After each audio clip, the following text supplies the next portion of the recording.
आज हम करेंगे हमने पिछली क्लास में सूडो एलिमेंट्स के बारे में पढ़ा था। तो आज हम थोड़ी सी डिटेल में जितने भी सूडो एलिमेंट्स तो हमारे पास थोड़े हैं, सूडो क्लासेस के बारे में हमने पढ़ा था।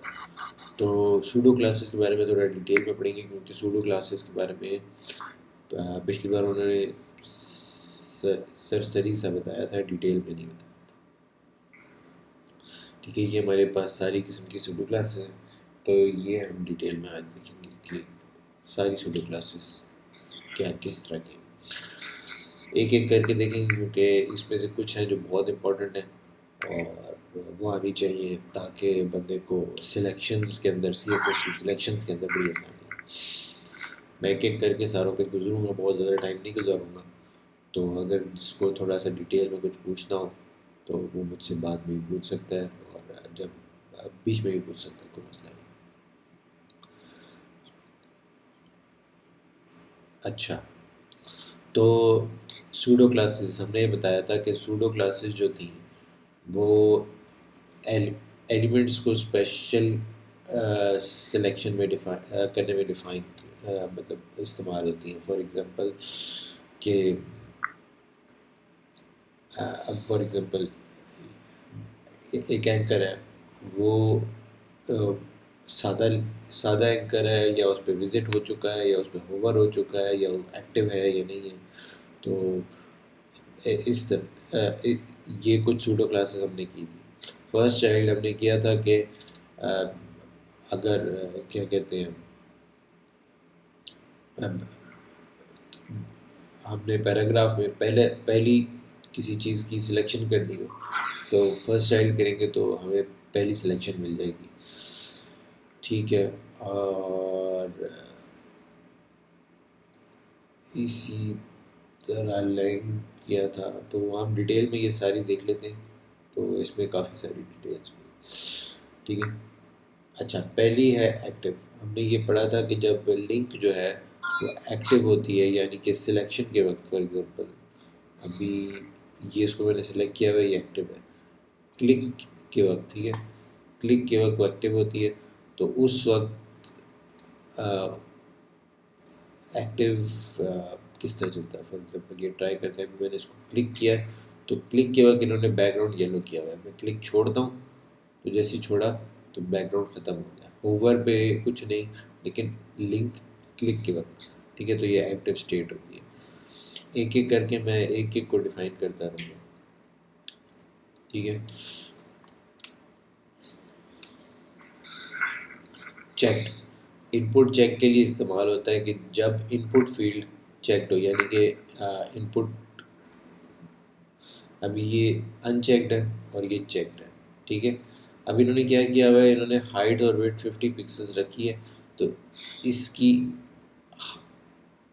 50 रखने की वजह से ना यहाँ पे एक बॉक्स सा बन गया, देख रहे हो, ये स्पेस आ गई। तो 50 पिक्सल्स विड्थ भी और हाइट की भी 50 पिक्सल्स की इन्होंने जगह ले ली है। तो वैसे ये नॉर्मल जगह नहीं ले रहा। अब देखो, मैं इसको क्लिक करूँगा, 50 पिक्सल्स हाइट और विड्थ ले लेगा, ठीक है। तो स्पेशल यहाँ पर किसी किस्म की भी स्टाइलिंग आ सकती है CSS की। तो असल मकसद है कि चेक पे अगर वो चीज़ लगानी हो, इनपुट फील्ड जब चेक्ड है तो फिर आप किस तरह लगा सकते हैं, ठीक है।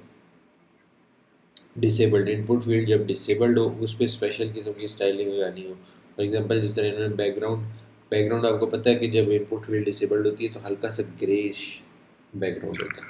तो अगर आपने कोई अपना डिफरेंट किस्म का बैकग्राउंड रखना है तो ये देखें, यहाँ पर उन्होंने भी ग्रेइश रखा हुआ है, लेकिन अगर हम इसको ख़त्म कर दें तो ये देखें हल्का बहुत वाइटिश, लेकिन इसके बॉर्डर्स, इसके जो कलर है वो देखें ग्रेइश है और बॉर्डर है। लेकिन अगर आप चाहते हैं कि एक्स्ट्रा स्पेशल इसके ऊपर स्टाइलिंग करना चाहते हैं तो वो इनपुट फील्ड जब डिसेबल्ड आप रखेंगे, डिसेबल्ड का क्या रखने का तरीका है, इधर आप disabled is equal to disabled कर दें, या फिर मॉडर्न तरीका ये है कि आप सिर्फ डिसेबल्ड की प्रॉपर्टी लगा दें तो उससे भी ये डिसेबल्ड हो जाएगा, ठीक है। तो डिसेबल्ड का ये काम होता है कि ये ना एडिट भी नहीं हो सकता और बस कॉपी हो सकता है। इसके बाद टेक्स्ट, एम्प्टी, पैराग्राफ एम्प्टी यानी कि जब पैराग्राफ के अंदर कुछ भी ना हो, ठीक है। तो इन्होंने देखो पैराग्राफ एम्प्टी को बैकग्राउंड रेड किया हुआ है, ठीक है, कोई भी कलर आप कर सकते हैं, ठीक है। तो ये पैराग्राफ भरा हुआ है, ये पैराग्राफ भरा हुआ है, लेकिन ये एम्प्टी था। अब मैं इसको भी एम्प्टी कर देता हूँ तो इसको भी ये रेड कलर मिल जाएगा। और विड्थ और हाइट भी इन्होंने सेट कर दिया अपने हिसाब के मुताबिक। तो डिपेंड करता है कि आप एम्प्टी के ऊपर क्या स्टाइल लगाना चाहते हैं। इनेबल्ड, डिसेबल्ड का ऑपोजिट इनेबल्ड है, यानी कि जब आप उसके ऊपर से डिसेबल्ड का कीवर्ड हटा देंगे तो वो टेक्स्ट इनेबल्ड होगा। ये पिछली एग्जांपल ही हम देख रहे हैं, ठीक है। इस पर इन्होंने येलो कलर यहाँ पर लगाया हुआ है, ठीक है, ये येलो का कलर है, ठीक है। अगर हम इसको गूगल पे सर्च करें तो ये येलो कलर है, ठीक है। तो येलो कलर इन्होंने लगाया हुआ, इस पर बैकग्राउंड कलर अगर इनेबल्ड है, अगर हम इसको डिसेबल्ड कर देते हैं तो इस पर भी वही चीज़ लग जाएगी जो आपने डिसेबल्ड पे लगाया था।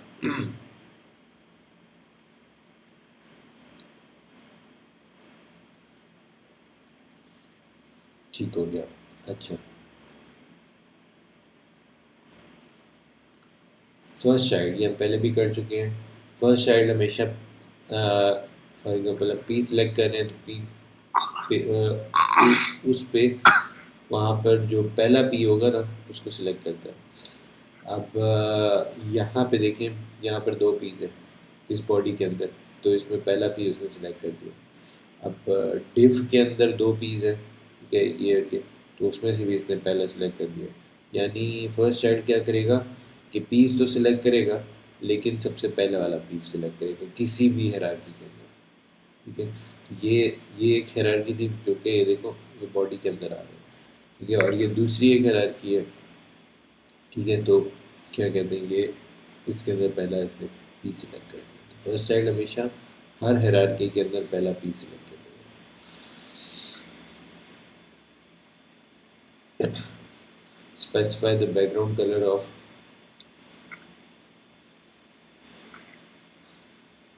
अच्छा, ये मेरे ख्याल में हायरार्की पहला, ये भी उसी तरह काम करता है लेकिन ये पहला सिर्फ पहला उठाएगा। फॉर एग्जाम्पल आपने पी को फर्स्ट ऑफ टाइप किया तो सिर्फ पहला पी उठाएगा और हायरार्की नहीं उठाएगा। अभी मैं हायरार्की के अंदर अगर पी डाल दूँ तो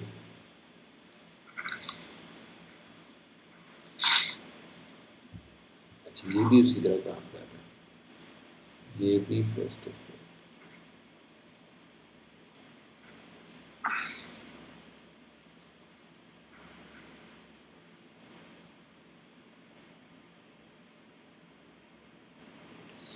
अच्छा ये भी बिल्कुल उसी तरह काम कर रहा है फर्स्ट चाइल्ड की तरह।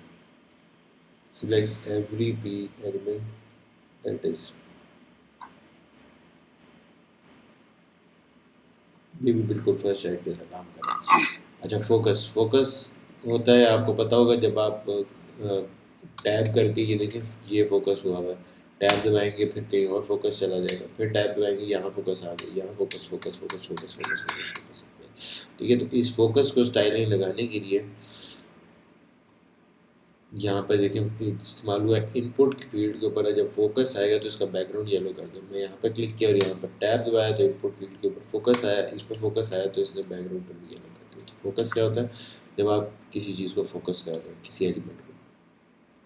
होवर ये तो आपको पता है कि जब माउस आप किसी के ऊपर लेकर आए लेकिन आप उसके साथ कुछ करें नहीं। ये देखिए माउस होवर कर रहा है, इसके ऊपर माउस लाया, इसके ऊपर माउस आया, तो माउस जब लाया तो इन्होंने बैकग्राउंड कलर येलो किया हुआ है। तो इसके लिए क्या इस्तेमाल होता है, एलिमेंट के आगे होवर लिखेंगे तो वो इस्तेमाल होगा। इन रेंज, इन रेंज का मतलब है कि इनपुट फील्ड रेंज के अंदर हो, ठीक है। आपने इनपुट फील्ड को एक रेंज दी हो फॉर एग्जाम्पल 5 से 10, ठीक है। और अगर वो इसके अंदर हो तो आपने इसका क्या किया बॉर्डर येलो कर दिया, तो कि इसका बॉर्डर येलो है, ठीक है। अब ये वैसे 5 और 10 से ज़्यादा अंदर बाहर जा नहीं सकता, लेकिन अगर हम इसकी वैल्यू 17 कर दें तो ये रेंज से बाहर है, ठीक है। मैं जैसे इसकी वैल्यू कम करूँगा 10 आ जाएगी तो ये रेंज के अंदर आ जाएगा और फिर इसका येलो हो जाएगा। इसको थोड़ा ऑरेंज कर देता हूँ, ठीक ये अभी इसकी 17 है, मैं इसको डाउन किया है, देखो बैकग्राउंड बॉर्डर किया ऑरेंज हो गया। ठीक है, तो रेंज का ये काम है। इनवैलिड, अगर आपने उसके ऊपर कोई वैलिडेशन लगाई है, ठीक है, और आप ये जिस तरह ईमेल की वैलिडेशन आपने लगाई है, आपने कहा ये ईमेल होना चाहिए, जब तक यहाँ पर ईमेल आप नहीं लिखेंगे कोई, तब तक ये रेड रहेगा। ठीक है, ठीक है, अब ये प्रॉपर ईमेल बन गई है, तो ये ठीक हो गया। अगर आप इसको ख़राब करते हैं तो खराब सही हो गया।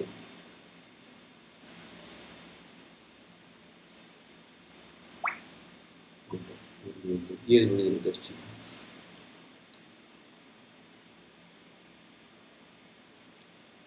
अच्छा, बंद होती है। अच्छा,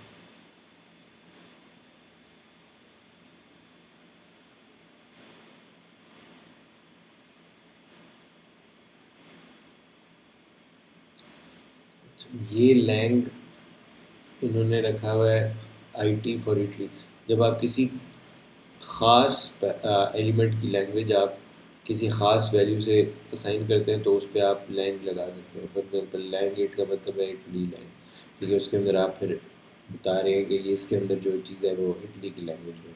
ठीक है, तो उस पर आप इस तरह लगा सकते हैं, तो ये इतनी मुश्किल बात नहीं। अच्छा, लास्ट चाइल्ड, अब जिस तरह ये फर्स्ट चाइल्ड था, लास्ट चाइल्ड क्या करता है, सबसे आखिरी वाला उस एलिमेंट की वो चीज़ पकड़ लेगा। फॉर एग्जाम्पल आपने लास्ट चाइल्ड लिखा और पी पे लगाया, तो सबसे आखिरी वाला इसने पकड़ लिया। लास्ट ऑफ टाइप बिल्कुल उसी लास्ट चाइल्ड की तरह ही आई थिंक सो काम करेगा, बिल्कुल लास्ट लास्ट चाइल्ड की तरह काम करेगा लास्ट ऑफ टाइप।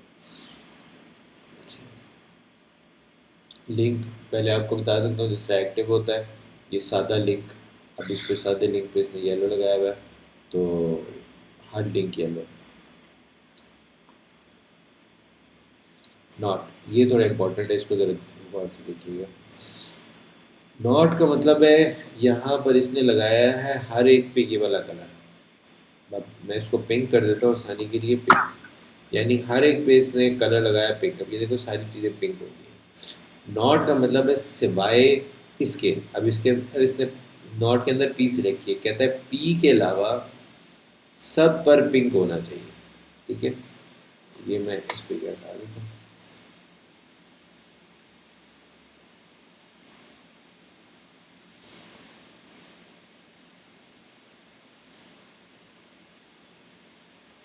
अच्छा, ठीक है, तो आपने क्या, इसने क्या किया कि पी के अलावा बाकी सब पे इसने पिंक लगा दिया।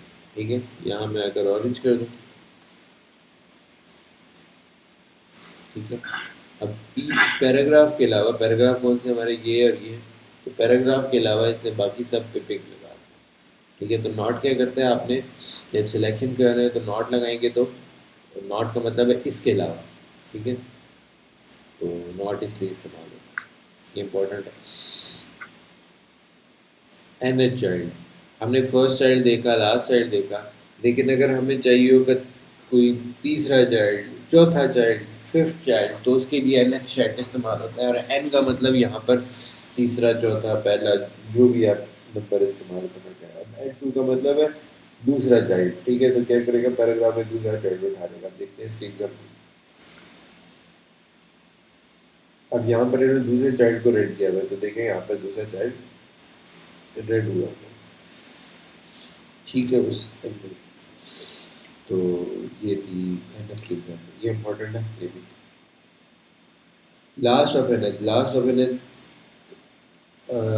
लास्ट चाइल्ड एन का मतलब है कि मतलब आखिर से इस्तेमाल होगा। अगर आपने यहाँ टू लिखा है तो उसका मतलब सेकंड लास्ट चाइल्ड, यानी आखिर से स्टार्ट होगा। ये तो यहाँ पर टू का मतलब है कि आखिर से अगर हम देखें तो वो ये वन है, ये टू है। इसी तरह लास्ट ऑफ टाइम भी बिल्कुल लास्ट ऑफ एनथ की तरह ही। ठीक है, तो very good।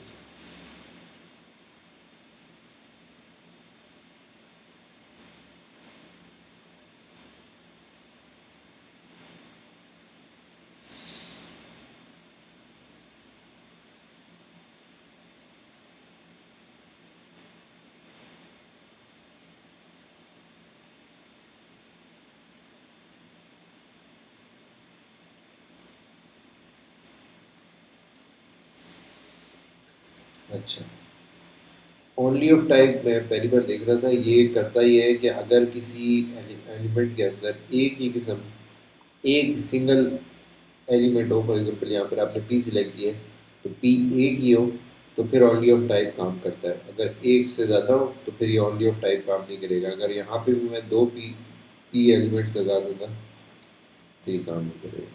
ठीक है, तो ओनली ऑफ टाइप यानी कि पी जिसमें अकेला हो तो फिर ये काम करेगा, वरना नहीं करेगा।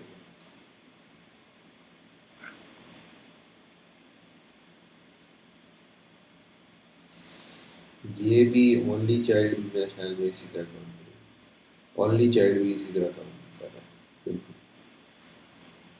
अच्छा नहीं, ओनली चाइल्ड इस तरह काम करेगा कि अगर ये देखें इसमें पी एक ही है, लेकिन इसके अंदर दो आ गए, मतलब पी के साथ एक और स्पैन भी आ गया।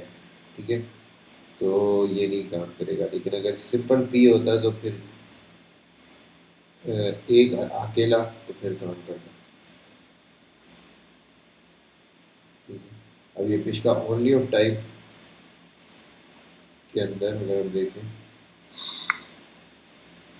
अगर मैं इसको स्पैन बना देता हूँ तो क्या काम करेगा। देखिए, अगर एक पी है लेकिन इसके साथ स्पैन दूसरे टाइप का है, फिर ये काम करेगा। लेकिन अगर दोनों पीस आ जाएंगे तो काम नहीं करेगा।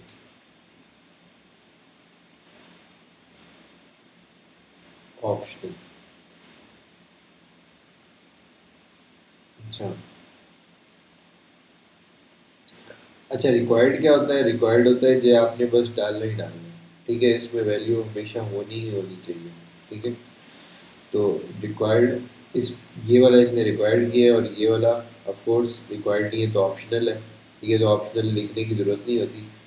तो ऑप्शनल, लेकिन सी एस एस में टाइप है कि जब आपने किसी चीज़ को ऑप्शनल रखा हुआ है तो फिर वो उसका भी आप स्टाइलिंग लगा सकते हैं। तो इन्होंने ऑप्शनल पे येलो लगाया है। गुड।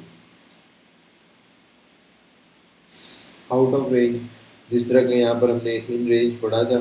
ठीक है, तो ये आउट ऑफ रेंज है। इन रेंज के हिसाब में इन रेंज ये रहा। ठीक है, और अगर रेंज से बाहर हो वैल्यू कोई तो फिर अब ये देखिए आउट ऑफ रेंज 17 है। ठीक है, तो ये रेंज क्या है, 5 और 10। ठीक है, अब ये रेंज के अंदर मैं लेकर आऊँगा तो देखिए कलर हट गया।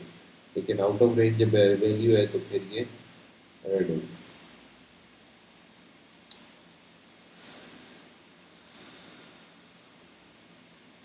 तो रीड ऑनली थोड़ा थोड़ा डिसेबल्ड की तरह होता है, लेकिन इसके अंदर बाय डिफ़ॉल्ट जो स्टाइलिंग है वो थोड़ी डिफरेंट होती है। रीड ऑनली भी बिल्कुल डिसेबल्ड की तरह काम करता है, इसमें आप वैल्यू चेंज नहीं कर सकते। लेकिन ऑफ कोर्स जब रीड ऑनली लगा हो तो उसके ऊपर आप डिफरेंट किस्म की स्टाइलिंग लगा सकते हैं। ये था।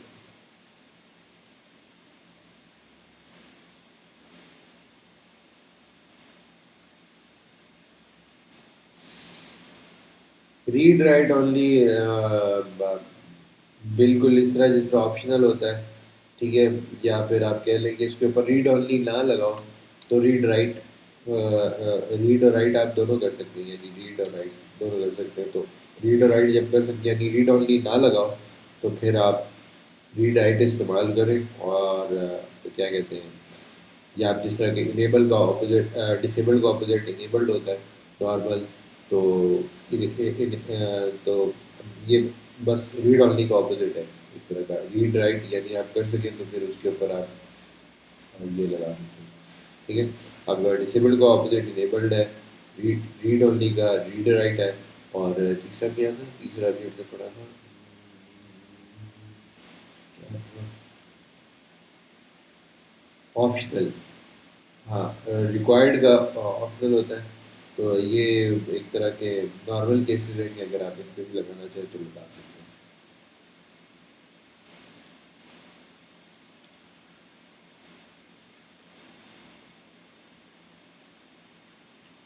रूट का मतलब है कि एट द टॉप, सबसे ऊपर। फॉर एग्जांपल अगर हम यहाँ पर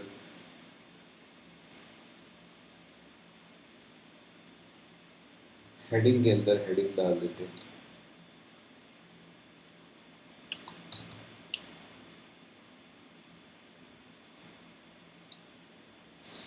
और यहाँ पे लिख देते हैं H1 रूट। और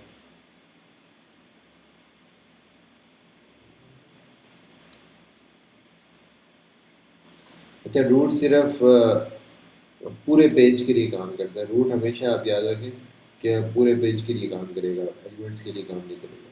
कि रूट क्या करता है, आपने जब पूरे पेज का बैकग्राउंड वो करना हो तो डॉक्यूमेंट का ही बैकग्राउंड वो कर देता है। रूट बॉडी को भी रिप्रेजेंट नहीं कर रहा होता, रूट डॉक्यूमेंट को रिप्रेजेंट कर रहा होता, तो सारे डॉक्यूमेंट का कलर इसमें अगर आपने चेंज करना हो तो वो चेंज कर सकते हो।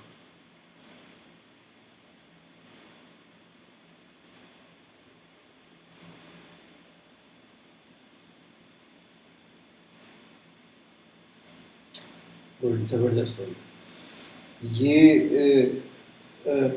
इसलिए इस्तेमाल होता है जब आपने यहाँ पर एंकर्स रखे हों और उस पे एचरेफ पे हैश इस्तेमाल किया हो। ये जिनको अगर आइडिया है, याद है कि हम पेजेस में जंप किस तरह कराते थे, एचटीएमएल रखते थे, उसके अंदर एंकर्स रखते थे और एंकर्स को क्या कहते हैं। अब फॉर एग्जांपल यहाँ पर मैंने आईडी रखी एक पैराग्राफ की और ये एक दूसरे पैराग्राफ की। अगर मैं चाहता हूँ कि मैं इस एंकर पे क्लिक करूँ और इस पे जंप हो जाए, तो क्या कहते हैं, मैंने हैश इस्तेमाल किया था, इसको हम ज्वाइन नहीं कर सकते। ये देखें, यहाँ पे मैं 2 करूँगा तो 2 पे आ जाएगा, 1 करूँगा तो 1 पे आ जाएगा। अगर आप चाहते हैं कि ये जब जंप करे और साथ ही क्या कहते हैं, जो आपने सिलेक्शन की है उसका कलर चेंज हो जाए और क्या उस पर स्टाइलिंग आ जाए, तो वो भी आप कर सकते हो। पर उसके लिए कॉलर टारगेट लगाएं, तो जो सा आपने जंप के लिए सिलेक्शन की है उस पर स्टाइलिंग आ जाएगी। ये बड़ी खूबसूरत चीज़ जो भी मुझे बता देता है।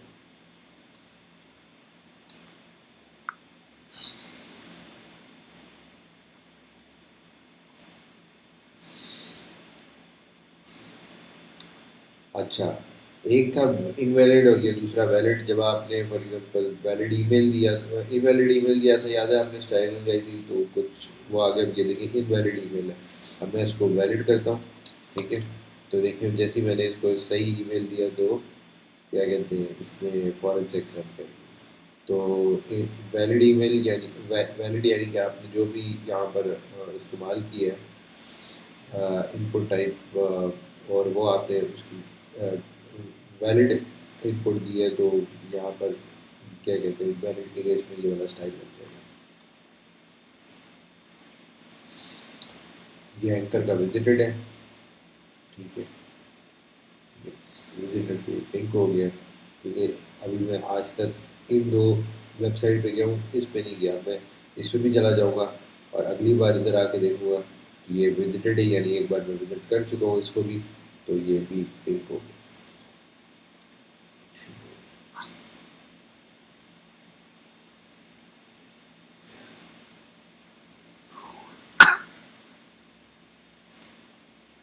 इसी तरह हमारी सूडो क्लासेस कंप्लीट हो गई है। अब हम चलते हैं और सूडो एलिमेंट तो हमने पढ़ लिए थे, इतने नहीं है, गिने चुने 3-4 है, ठीक है। उनसे R four first letter first line marker और सिलेक्शन, ये इतने नहीं है, ठीक है। तो हम C S S opacity transparency पे आ गए थे। The C S S opacity slash transparency. Opacity का मतलब ये होता है कि कितनी चीज़ आपको नज़र आए और कितनी चीज़ रुकाए, ठीक है। तो ओपेसिटी की वैल्यू 0 और 1 के दरमियान हो सकती है। जितनी कम होगी उतनी ज़्यादा वो ट्रांसपेरेंट होगी। ट्रांसपेरेंट का मतलब वाइट नहीं है, ट्रांसपेरेंट का मतलब होना है कि ट्रांसपेरेंट होना। ये इसकी वैल्यू कम है, उसका मतलब ये नज़र कम आ रही है और इसके पीछे वाली चीज़ ज़्यादा नज़र आ रही है। ये आपको इस तरह नज़र नहीं आएगा। अब अगर आप ये देखो, बॉडी बॉडी का भी कलर क्या है, वाइट है। और इस बॉडी का बैकग्राउंड कलर ही मैं ना चेंज कर दूँ तो आपको ओपेसिटी फील होगी। अब ये देखो, ये बॉडी का कलर नहीं है, ये किस चीज़ का कलर है।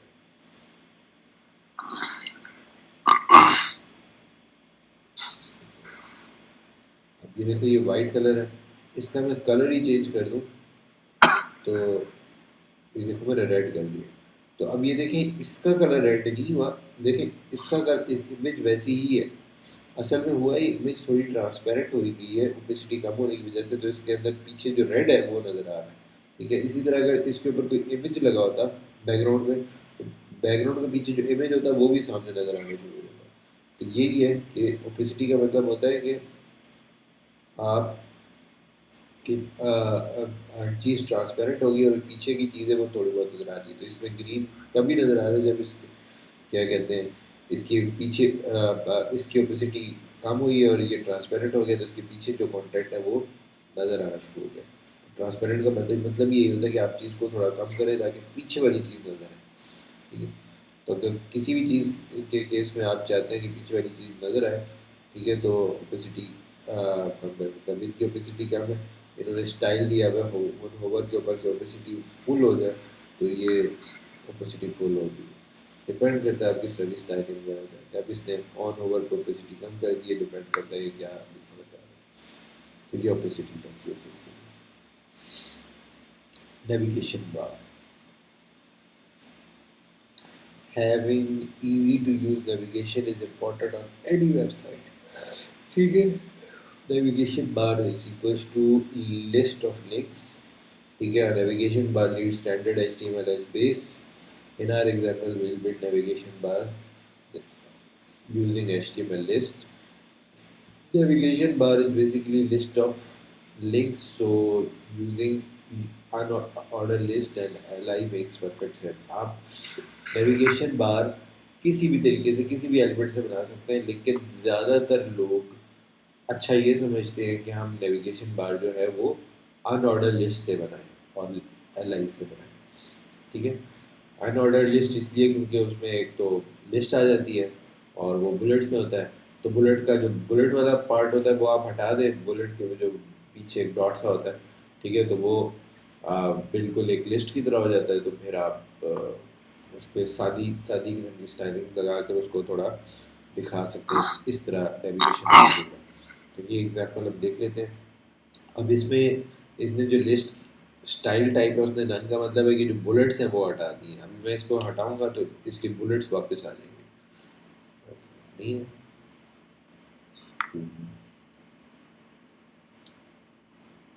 हाँ, ये बुलेट्स वापस आ गए। अब मैं दोबारा ये स्टाइलिंग वापस ले आऊँगा तो ये स्टाइलिंग वापस आ गई। ठीक है, तो ये एक सादी किस्म की इन्होंने एग्जांपल दी है कि आपने अगर दिखाना हो फिर इसके ऊपर स्टाइलिंग जितनी मर्जी लगा दो। ठीक है, अब इन्होंने थोड़ी एडवांस इस जगह पे थोड़ी एडवांस किस्म की लगाई है। देखो LI के ऊपर जब होवर किया तो बैकग्राउंड ब्लैक हो गया और कलर वाइट हो गया। ठीक है, और ये होम सिलेक्टेड है, तो सिलेक्टेड के केस में क्या, और इन्होंने इसको एक्टिव के केस में या सिलेक्टेड के केस में इन्होंने इसको वो किया है। अब और भी आप जितनी मर्जी इसके ऊपर स्टाइलिंग लगाते रहो, लेकिन इनका मेजर मकसद था कि सबसे बेस्ट और आसान तरीका क्या, आप अनऑर्डर्ड लिस्ट यूज़ करो और उस पर स्टाइलिंग लगाओ, तो आपके नेविगेशन बार अच्छे होंगे। वर्टिकल यानी कि वो वाई एक्सिस पे अगर बनाने हो इस तरह करके, तो वो कैसे बना सकते हो। ये वर्टिकल बनाने के लिए आप अनऑर्डर लिस्ट इस्तेमाल करो, उस पर यही दो margin zero list type none. उसके बाद जो एल आई के अंदर आपने एंकर्स इस्तेमाल किए उस पर डिस्प्ले ब्लॉक लगाओ। और डिस्प्ले ब्लॉक का आपको पता है हर ब्लॉक एक पूरी पूरी लाइन लेता होता है। ठीक है, तो इसमें हर ब्लॉक अपनी पूरा स्पेस ले रहा है। ठीक है, वेट से आपने कम कर दिया ताकि आगे अगर कोई चीज़ लगानी हो तो वो लग सके। ठीक है, और बैकग्राउंड कलर इसने चेंज किया हुआ वैसी स्टाइलिंग के लिए। ठीक है, तो असल चीज़ ये है डिस्प्ले ब्लॉक। ठीक है, ये आपका हर लाइन में एक चीज़ ले आएगी। अगर मैं डिस्प्ले ब्लॉक ख़त्म कर दूंगा तो फर्क तो नहीं पड़ा, लेकिन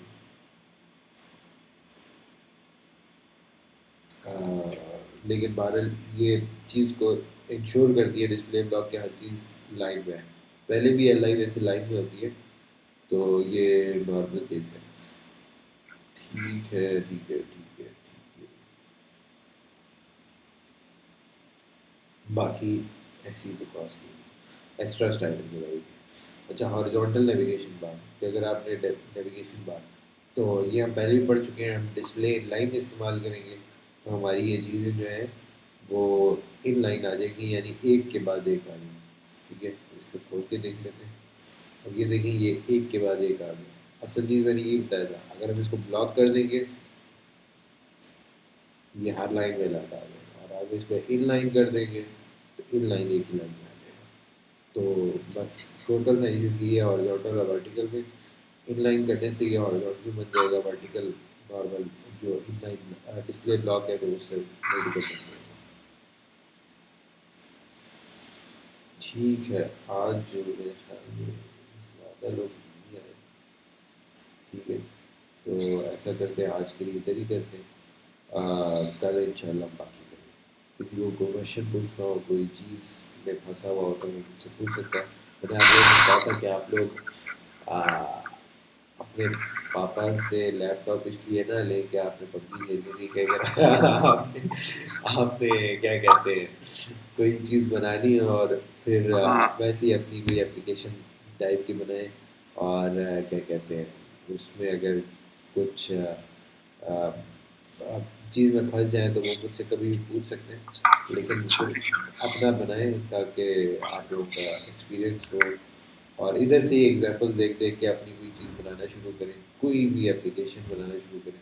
ठीक है, तो ताकि आपका एक्सपीरियंस हो और आप किसी किस्म की एप्लीकेशन बना सकते हैं। कोई आपके जहाँ काम करते हैं वहाँ का सॉफ्टवेयर, अपने अपने अपने रिश्तेदारों के लिए कोई सॉफ्टवेयर बनाना चाहते हैं, आप बनाना शुरू करें।